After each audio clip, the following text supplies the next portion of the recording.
When you've been struggling with an autoimmune disease or a mental illness or any other condition that just doesn't seem to be resolving itself through standard medical treatment, what do you do? Well, today we're going to hear from Dr. Erika about how her path led her to become a doctor of Chinese medicine and a certified applied clinical nutritionist to eventually create the Resiliency Method that's based on the premise that your body was made perfect in design and has everything it needs to heal from the worst of chronic health conditions. Join us to find out more. Soul Nectar Show, the Soul Nectar Show. You're invited, delighted to discover who you are. Anything is possible if you believe. So join us on this beautiful journey. Soul Nectar Show, Soul Nectar Show. Well, hello and welcome to another episode of Soul Nectar Show, that show where we talk about all things essence, where we gather around the campfire and we share our stories of connection with that which is greater than us, the big mystery beyond the veil, to those synchronistic moments that lead us inexorably to a deeper understanding of ourselves and this planet Earth and what we're doing here at this crazy time with all this chaos and mayhem going on all around us. 2024 is fun, isn't it? And so I'm your host, Carrie Hummingbird, and I love these conversations week after week because usually they give me exactly what I need on my journey. And then not only that, but I can share it with you, which is also extra juicy because then I can share with you what I'm learning to help myself cope with what's going on. And then we can all cope better together. So this is my aim with Soul Nectar Show. I'm so glad that you join me week after week, and I hope that you enjoy all of these conversations just as much as I do. And the conversation that we're really going to focus on today is how to support ourselves through all of this chaos. There's a lot of chaos on the planet right now, and definitely in the United States, there's a lot of stress and chaos, and there's a lot of conflict because there's different perspectives and different opinions, and that creates conflict. And so that creates stress. And when we have a lot of stress, we need to be able to hold ourselves through that in some graceful kind of way, hopefully, and not just flail about in the mud wrestling with other humans who also just want to mud wrestle. Instead, we can actually elevate ourselves and take care of our bodies, because when we're stressed mentally and emotionally, our bodies are the last place that show us the damaging effects of allowing ourselves to be stressed out. And so we're going to talk about that today. How can you support yourself through physical challenges, which might have a spiritual meaning, might have an emotional cause, might just have a physical cause, and how to work yourself through that to get the best support you need. And we have an awesome guest today to support us with this conversation, and that is Dr. Erika Schultz. Welcome, Dr. Erika. Thanks, Carrie. It's great to be here. Yeah. And Erika is a friend of mine from a long time ago. We walked on fire together and it was really, really fun. And we had an awesome time. And we walked on hot coals, and then we were driving back to Erika's apartment with our free foot out the window, just getting air on it because our feet were so hot from the coals. It was fun. Anyway, super fun times. So Erika is a doctor of Chinese medicine and a certified applied clinical nutritionist. She holds a doctorate of Chinese medicine and acupuncture with over 3,500 hours in biomedicine, research, evidence-based practice, statistics, and medical integration, acupuncture theory, on Chinese herbs and functional nutrition from top-rated accredited institutions in the field. And so all of this is because Erika also struggled with an autoimmune disease at a young age. And so she needed a solution for that. So who better to have this conversation with us but by you, Erika? And so tell us about your early beginnings with your autoimmune disease and how your path unfolded to the place you are today. And then maybe we can then shift into some tips and strategies for people who are, I think pretty much everybody's feeling stressed right now. So we can have a conversation about that. So tell us about you. How did you get started?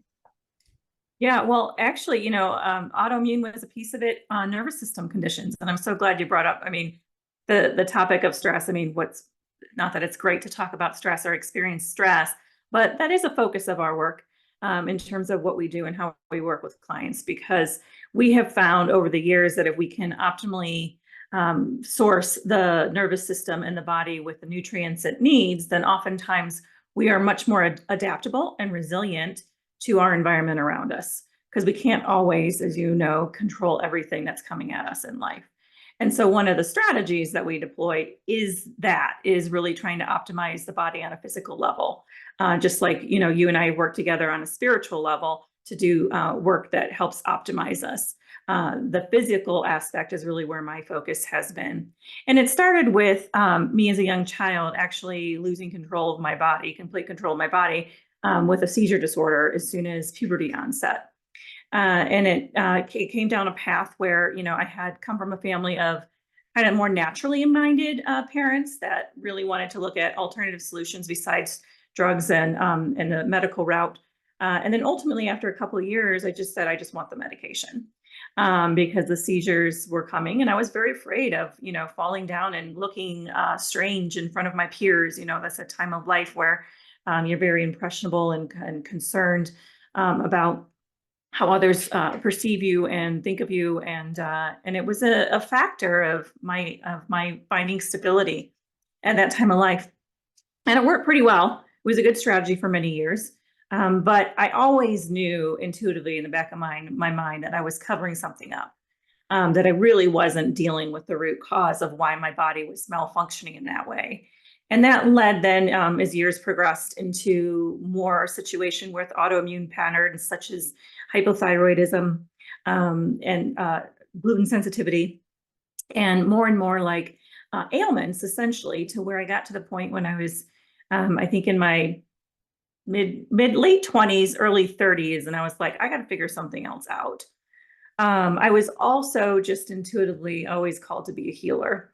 I just didn't know what it looked like. I came from a family of healers, chiropractors mainly, and I just knew that chiropractic wasn't the way that I was going to work with bodies, but didn't really uncover that until I got plantar fasciitis so badly in both my feet that my chiropractor suggested I go see an acupuncturist. So I ended up in an acupuncturist's office. He said 10 to 12 visits. By visit 8, I had no pain. And I was like, is this something I could do? Long story short, I'm moving to Austin, Texas, which is where we met, enrolled in a master's degree program there, and starting my journey, and my health tanks. And I'm like, I've got 4 more years, and I've heard how challenging this program is. I've got 4 more years ahead of me, and I am in the gutter when it comes to my energy. So I'm thinking to myself, how am I going to navigate this? And I'm looking at my skin in the mirror. I'm like, spots, dark spots all over. I look like I'm aging way too fast. And it was then and there that I was like, I got to do something. Well, my twin sister was learning this nutritional testing method. She was like, Erika, you got to look at this. This is amazing work. It's getting great results. She's like, I would even consider not going to acupuncture school and just learning this. And I was like, no, I'm going to acupuncture school. I stuck to my guns. I'm glad I did, because further down the road is where I really pulled that into the process that we use with clients now. But it was an incredible starting point. Within weeks, I was feeling like a completely different person. I went from not thinking I was going to make it through that grad school program to then running circles around my classmates. I was so inspired. I would attend classes on the weekends to learn everything I could about nutritional medicine, functional medicine, and was learning from some of the best doctors in the world, thankfully, because we had a great learning center in Austin, Texas. And 2 years in, I am opening up and starting to see patients doing the nutritional therapy. So I've been at this work for 12 years now, seeing clients. And 80% of my practice is really focused on the nutritional aspect of health. And then acupuncture is really used as in conjunct to that. But it wasn't until I kind of got a few years ago, I started to realize that the seizures were starting to come back and starting to get a little bit more unpredictable. And so I was very uncomfortable with that. And I also knew that we hadn't gotten to the source quite yet, which is when I started to really incorporate some of my Chinese medicine and acupuncture background and learning. And since then have developed and am trademarking now a process called the Resiliency Method that I'm using with patients currently to get to some of the deepest realms, especially with the nervous system.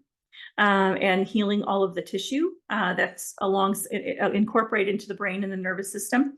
So it's really turned into this process that's really increasing, like I said, adaptability, resiliency, hence its name, and longevity even. So it's most of us as we age, one of the things we're really dealing with is neurodegeneration, and that's where we start to lose the quality of life. And having gone through some of this process and worked out some of these procedures with patients, it's really opening an expansion in terms of the way that we look at the future and how we're all aging. Wow. I mean, what I'm struck by in what you're sharing is how our life curriculum when we're younger, before we really wake up to our purpose, it gives us everything we need in terms of experiences to really, from the inside out, walk our own talk, like really know, like we know in our bodies, our medicine that we're here to give to other people. Right. And absolutely, because that in our community, we talk about inner medicine. Well, the inner medicine is really important. Well, how do you get the inner medicine? Is because you walk your talk and you had to actually live and embody those experiences in order to know what you're talking about. It's not like you just looked in some book and then started, on a weekend workshop and then started teaching people. No, like right. You embodied and lived this for yourself. So you know what it takes to be resilient. So what are some tips you want to share with people about being resilient? Well, ultimately, it's I think really looking at where you're at in terms of being helped. A lot of times and really it kind of starts with your beliefs, right? Even about medicine or health in general. And I have been lovingly calling these subscriptions lately. The reason I'm calling them subscriptions is because what I'm noticing is that oftentimes our beliefs are the thing that are kind of standing between us and getting the result that we really want. And most of us probably want vital health, probably want some inner peace, want some calmness, and want to see good things happen for ourselves and the people that we love and the world around us, right? That's probably where we're all really coming from. But how we're getting there may look completely different, right? And when it comes to health, I think one of the beliefs we've got to really look at and examine for ourselves, or as I say, our subscription, because the belief becomes a subscription when we start, subscribing to a particular story that we've created or that's been created for us, right, in our culture or our environment that has been told to us. And especially when it comes to health, we have a lot of beliefs and subscriptions in our environment that, many people are kind of, latched to, which is, you don't do anything with your health until you have a symptom, or it's really ultimately bad enough to like interfere with your daily living. We don't put a lot of money towards it or investment in it or time or energy, right?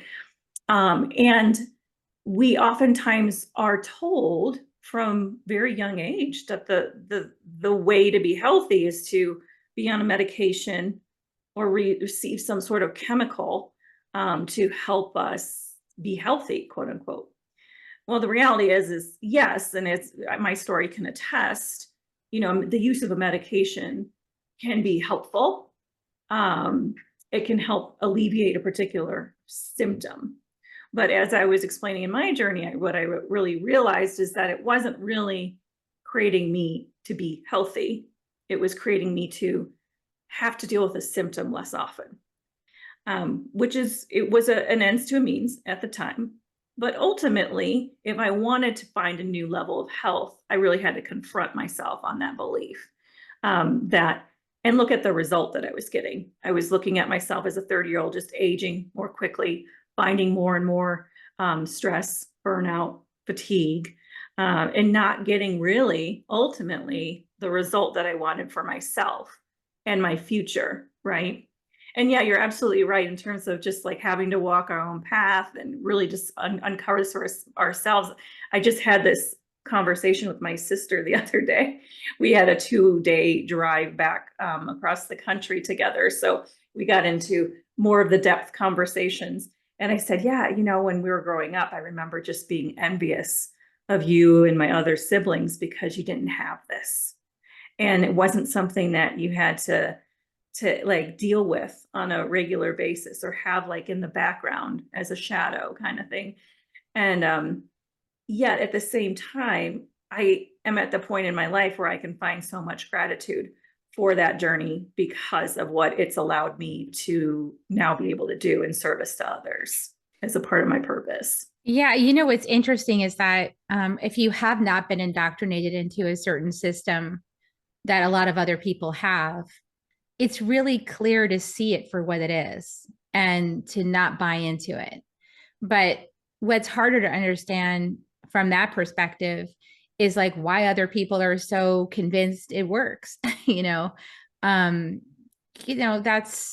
it's the programming, it's the power of the programming. And it's, when you're on the outside of the system and you haven't been domesticated by it, you see very clearly the programming that people are invested in, right? But they don't see it. And a lot of times completely oblivious to it and put all this faith and trust in something that actually is damaging in many cases, not helpful, not sustainable. Right. So then how do you coach somebody into realizing it? I mean, I don't think you really can, right? They have to kind of be at a breaking point with it and seeing some evidence that it's not working in order for them to be open to a new way. Yeah, I mean, I think that's definitely something that I have kind of learned the hard way in terms of, I would say I had some good coaching in the beginning about that. But nonetheless, you're motivated by what you see as a solution for somebody that needs help, right? I'm built that way, you're right, built that way. That's who we are as healers. And what I had to see is that I'm not going to help everybody. And the desire to help more people than that can't be helped by me is just my ego coming into play, right? It's like I am here to meet the person when they are ready to receive the healing, right? And in our practice, we take that pretty seriously because we know that the impact of not really taking on or working with somebody that's ready for our healing is going to be really detrimental to us as the healers, right? And cause more burnout, cause more stress. And that's now incongruent with purpose. Because if my purpose is to be a facilitator for something higher than myself, then I need to be open to receiving that guidance. And I also need to know when I have to draw the line and say, this isn't going to be, I'm not going to be the solution you're looking for at this stage of the game. Yeah, it's that willingness to let it go. Like I not getting in tug of war over the person's choices, right? That's their choice. I've definitely had that experience of students who came into the program thinking that's what they wanted, but then got up against some difficult edges, right? You might have to let something go. Like you might have to let go of this idea that pills work. You might have to let go of this idea that you can have a fast, solution, just pop it in my mouth and 20 minutes later I feel better, right? And for my training, it's like, you might have that sense of like, well, can you just fix me in a weekend workshop? No, this is 18 months of training.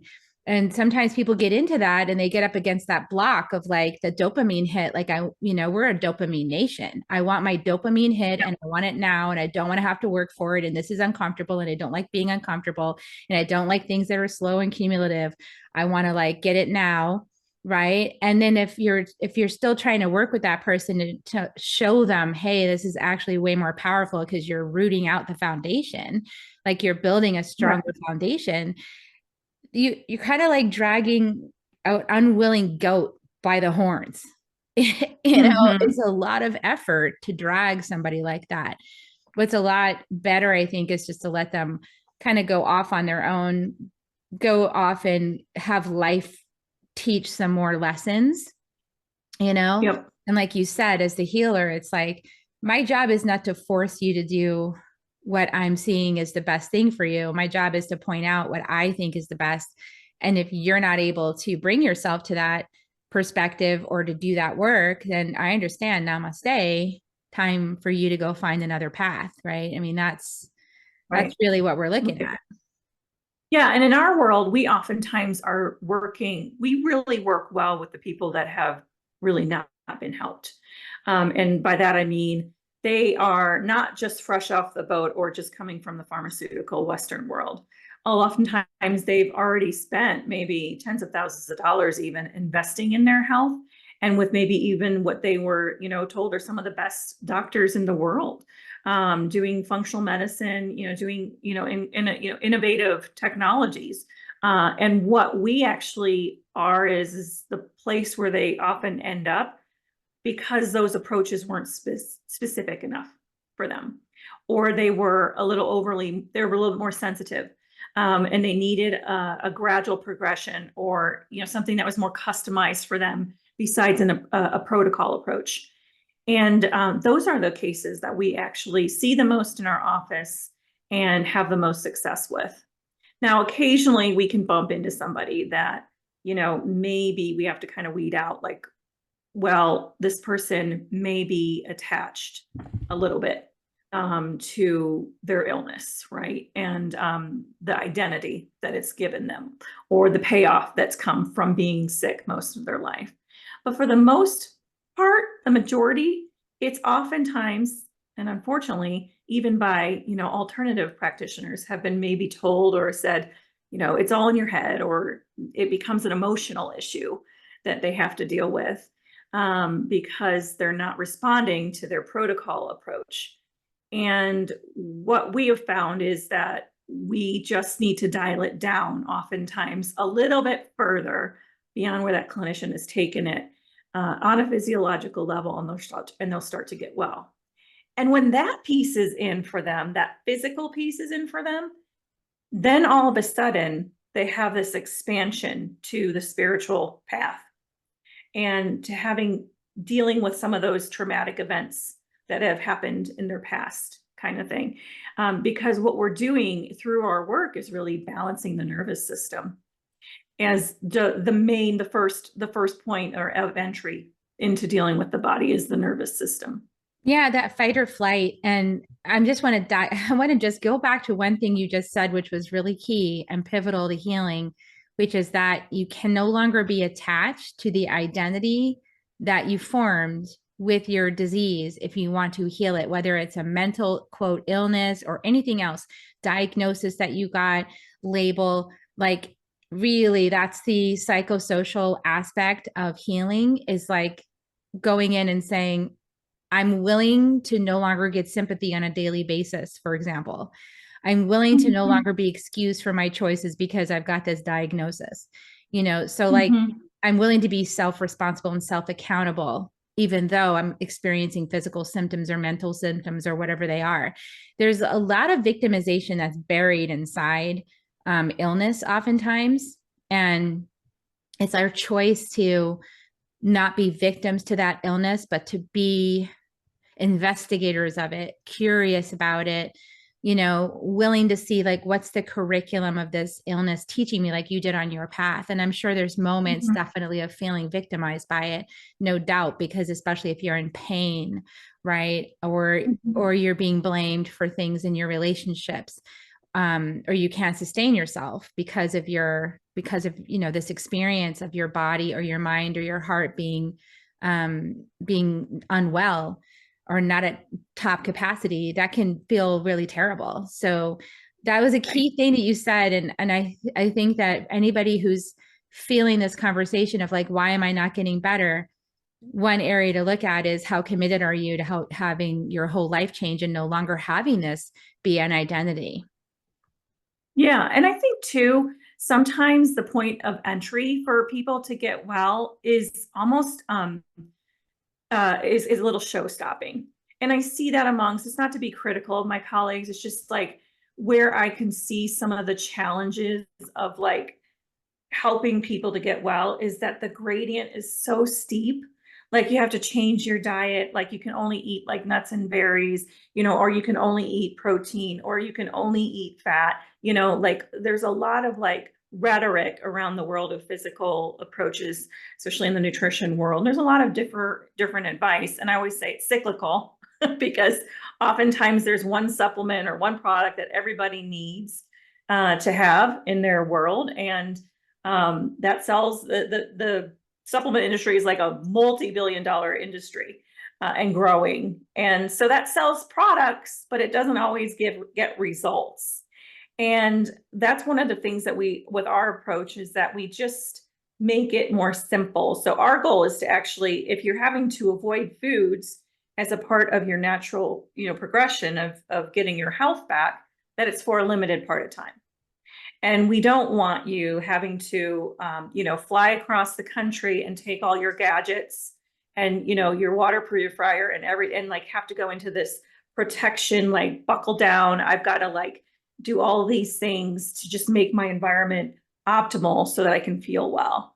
We actually, our premise is that, you know, if we build the body inside out and we turn over all the physiological tissues of the organs, tissues, glands, and deal with the nervous system, the neural tissue and the brain tissue, and we elevate that frequency by using its source, which is whole food nutrition, then ultimately we're going to have a much better resiliency and adaptability to our environment, no matter what's coming at us. Politics, you know, a crazy boss, you know, a lot of work, you know, a screaming child, all of those things can be assimilated and dealt with when you're operating at a better physiological level with your body even. And the same for anxiety and depression. I mean, I see a lot of times, you know, people are in endless cycles of therapy for their depression, for their anxiety, you know, telling their story over and over again, when if that physiological nutritional piece was in for them, it would be like a game changer. You know, not that you don't need therapy, not that you don't need those, you know, those things or spiritual interventions at times too. It's not that those things aren't useful or serve a benefit. It's that you need all three pieces. You need to be addressing the physical, you need to address the mental, you need to address the spiritual. All three of those trifecta of health is really what's going to bring everything together for most people. It's kind of like if we think of a fish tank, right? And the water in the fish tank was super cloudy, which is the body, and the water in the fish tank, the balance of it wasn't very good. Then the fish are going to start getting sick, right? And then they're going to go to their therapist like, I don't feel well. I think, and then their mind's going to spin all the reasons why, you know, I don't feel well because I think it's my partner or this new fish they put in the tank, and then they start attacking that fish, you know, but really it's just because the pH balance is off in the body. It's just not well. Yeah. Right. And so we have to make better choices with our physical health. It could also be that, you know, our society is super stressed out, you know, and maybe you spent too much time around that. You didn't take a break, right? You didn't take a rest. You didn't practice self-care. You didn't put the phone down, you know, like I know if I'm on my phone too much one day, I am not feeling well by the end of that day, you know, like that is not a healthy choice for me personally. But we have a whole society where people are looking at their phone like literally all day long until they go to sleep at night. Yep, absolutely. And again, coming back to that point of view, I'll share something with you. This is actually an old statistic. So it's probably 8 or 10 years old now. But at the time when I heard it, the number was $150,000 is what Fidelity, one of the major, you know, financial advisors in the country, recommends to their clients on saving up for a couple to save up, because they're figuring that one of those two people really inside of that coupleship, one of them at least is going to have to deal with a major medical diagnosis, such as cancer or a major, you know, diagnosis that will affect their ability to earn a wage, or they're going to be in retirement and they're going to have to face their poor health.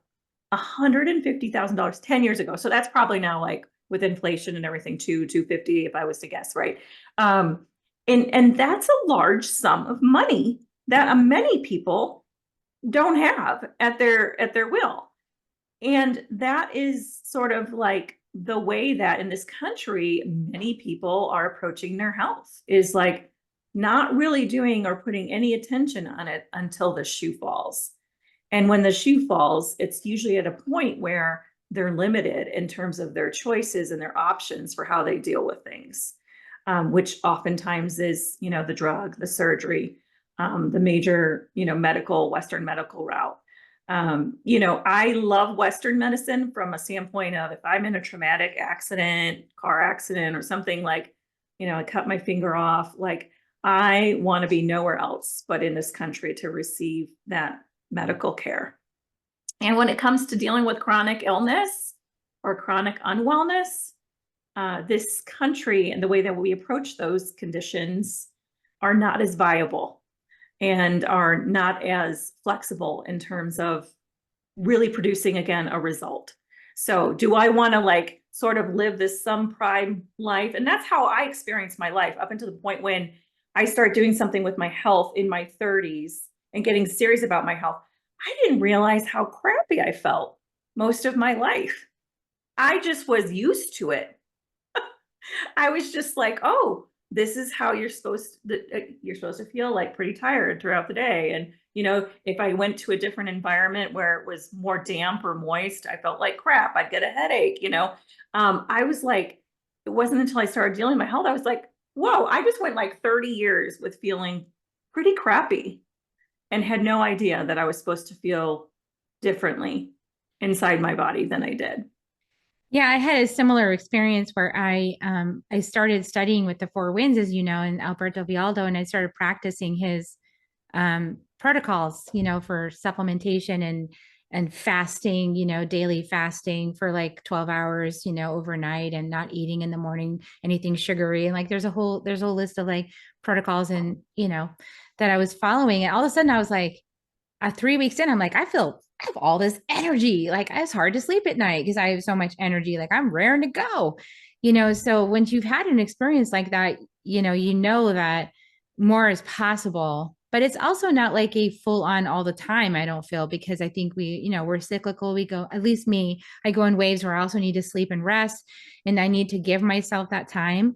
And I think in Western society, we're expected to be like 100% on the go, like constantly, constant productivity every single day. And if you're lucky, you get Sunday off, and with the rest of the days, you better bust your butt, because you're Monday to Friday at work and Saturday with the home and the kids. And then Sunday, you get to take one little day of rest before you do it all again. And that is so much stress. And I feel like that's why we have so much illness in our society, is because we have a society built on this insane productivity requirement. And that's why people also want quick solutions, right? Because nobody has time to rest. Right. Nobody has time to be down, and then they hit up against that brick wall and then they come and see you. Yep, absolutely. And, we work with a lot of high performers too, people that kind of are like, can't afford to necessarily slow down a lot.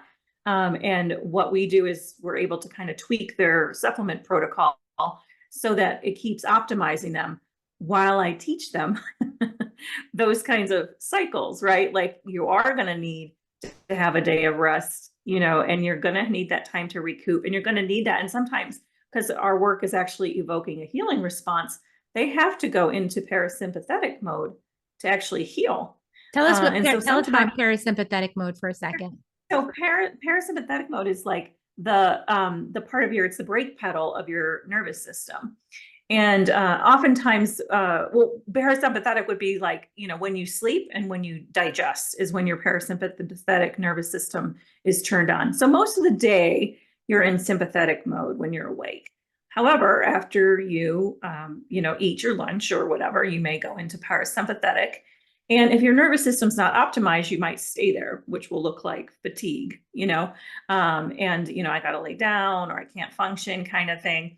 And so sometimes the brake pedal gets stuck, and sometimes the gas pedal, the sympathetic, gets stuck. And so an important part of just having good health And specifically, those are, again, the two aspects of your nervous system. So that's why I stress the importance of the nervous system is if your gas pedal is stuck or your brake pedal is stuck, you're going to have symptoms. And you're not going to go into proper healing cycles like you should at nights when you should restore. And you should go through that. So in a sense, we do get, the restoration, or we have the time through sleep to rest and restore, but most of us aren't really restoring properly because we have such nervous system dysfunction going on. And so when we go to sleep at night, it's interrupted, or it's too light, or it's not really doing what it should be doing for us. And then consequently, when we're talking about the stories we tell ourselves, it's like, the message a lot of people hear is, well, all you need to do is eat a good diet and exercise. Well, the reality is, and certainly the people I work with, their cellular energy, or what we would call mitochondrial energy, is so dysfunctional and in the tank that to ask them to go and expend more at the gym is counterproductive.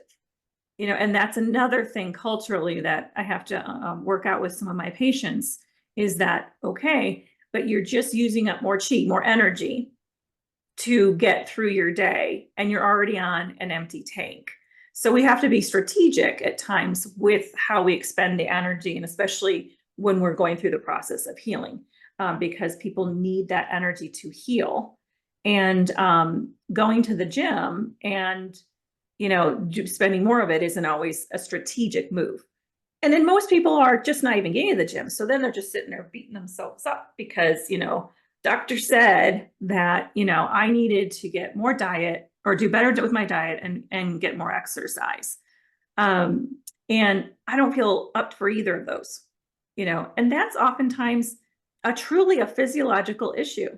If you just were able to rearrange some things, or I talk to my patients, it's like if we're the conductor of the orchestra and the body's the orchestra, we want everybody playing in tune with each other. And we want, the violas not to be overpowering the violins, and, all of those things. We just got to put it into a concert, into a good balance and a good flow. And then we'll start to see the result that we're looking for. And so, like, as you can imagine, anybody listening to this, there's so many ins and outs and so many layers and things to consider, right, in the process of healing. And it's all really highly individualistic, although I'm sure there's some common patterns, but they probably express differently in just about everybody.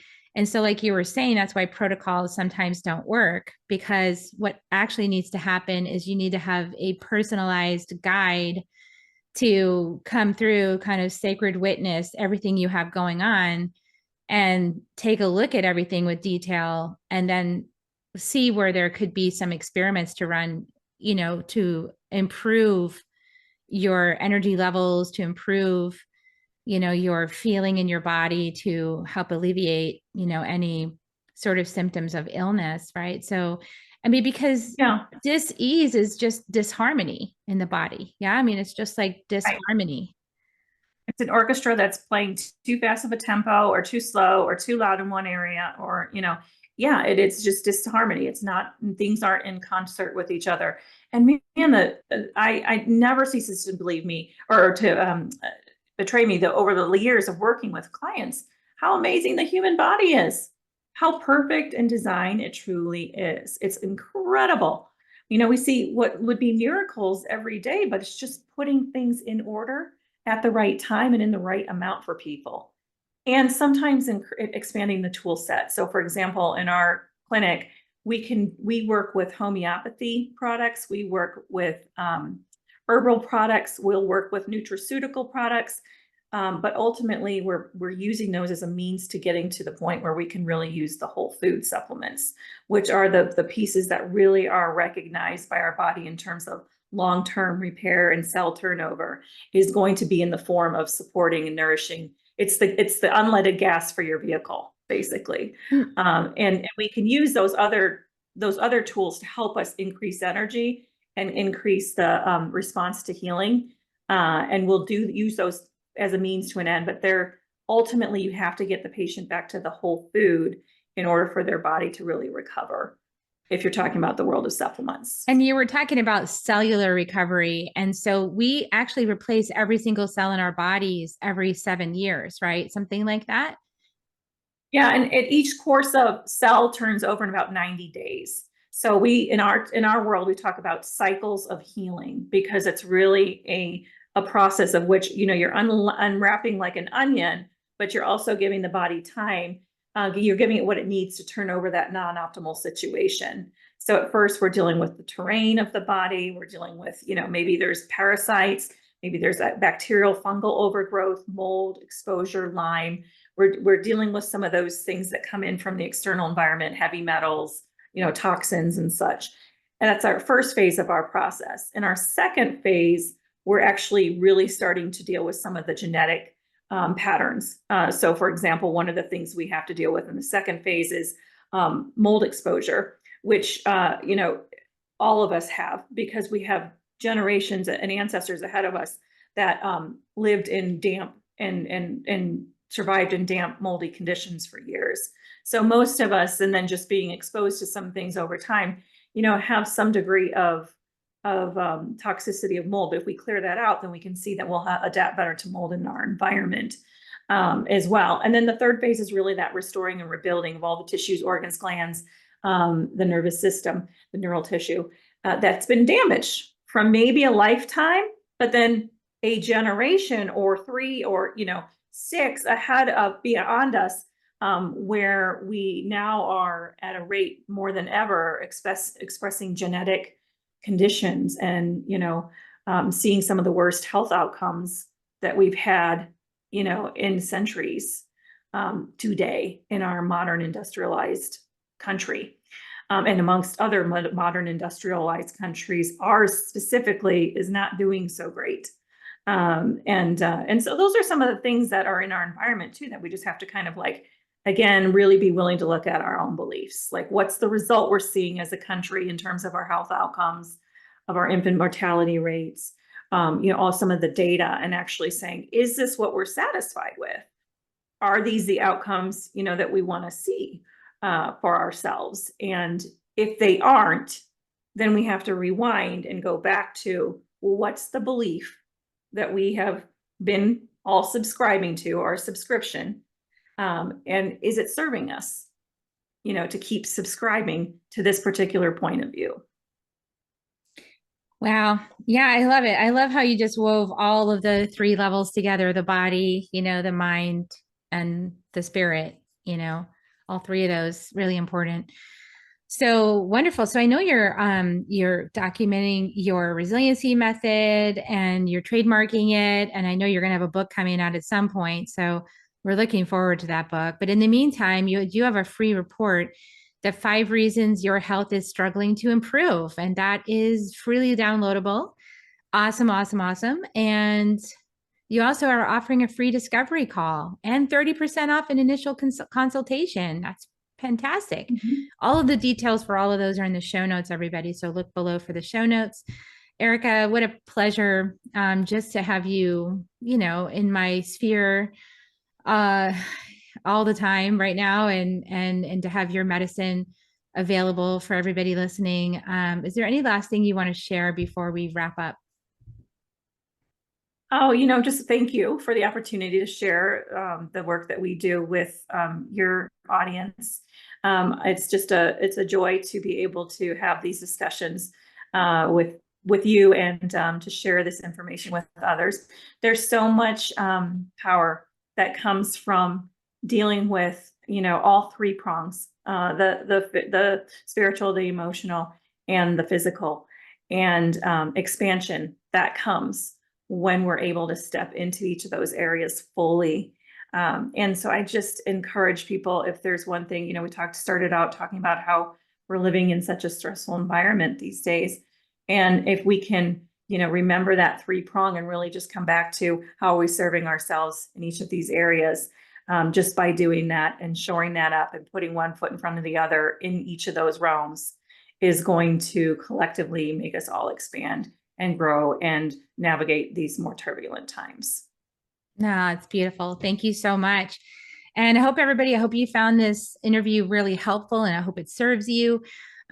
Share it out with anybody that you think could use this information, that could use some more resiliency, maybe help them navigate some of these intricacies in their own journey.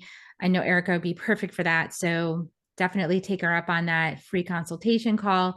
And yeah, that's it for today. I'm going to give you guys kisses. Erika, if you'd like to help me give kisses, I always give them at the end of the show. Here they come, everybody. Oh, I love you so much. Yay. And we'll see you next time on Soul Nectar Show, everyone. Bye for now. If you found even one gold nugget in this episode of Soul Nectar Show, will you do us a favor? Will you subscribe, like, and share this episode? Maybe even write a comment and let us know what you thought about it. We really, really want to engage with you at a much deeper level. Let's be part of community together. Have a great week, everyone. Bye for now. To dive in deeper to nourishing conversation, visit soulnectar.show.